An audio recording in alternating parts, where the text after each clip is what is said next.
Hi all, just a quick update on my 3-day camping trip, motorcycle trip. I've decided to postpone it. It's really windy out, and the forecast for down south in the Crow's Pass is 40 to 50 kilometer an hour winds out of the west. I did pack the bike up, had it fully loaded. I took off. As soon as I got south of Canmore though and I got into that wind, it kind of freaks me out, such strong wind.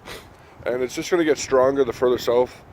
And I decided that the stress level of riding in that crosswind, you know, straight off of the right side of the bike all the time for a couple hours, was probably going to overrun the enjoyment of the trip. And, you know, considering that highway, that forestry trunk road was going to be, you know, a tough ride anyways, standing up for an hour or 2 hours and the gravel and mud and dirt, it would have been great, but having to fight a 40 kilometer an hour crosswind, a gusty crosswind, just sort of was freaking me out, and decided, oh, I'm just going to postpone the trip. I'm sort of down behind the hill and whatnot, so a lot of the wind doesn't get here, but it's still pretty windy, and you can tell it's gusting. But once I got south of Cochrane, up onto the flats and the prairie, and the wind hit, it just freaks me out.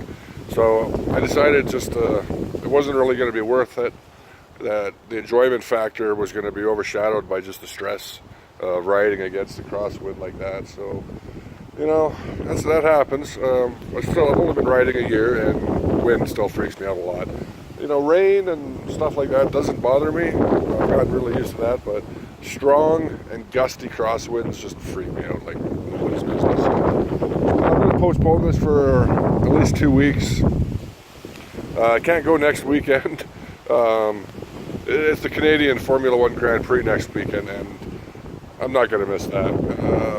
You know, Ferrari is having one hell of a year. It looks like Red Bull might actually be able to pull a comeback, and Mercedes isn't dominating like they did for the last 3 years, so I got to watch this race. It's going to be awesome. Anyways, check back in a couple of weeks. I'll do another update video before I head out on this trip. And I am a little disappointed because I was really looking forward to doing those forestry roads. You know, the one in BC was just going to be a really great ride, all of that forestry mountains, but again, the forecast just doesn't seem to have it in it to cooperate. Anyways, so that's it. Thanks for watching, and thanks for your comments and everything. So I will see you all soon.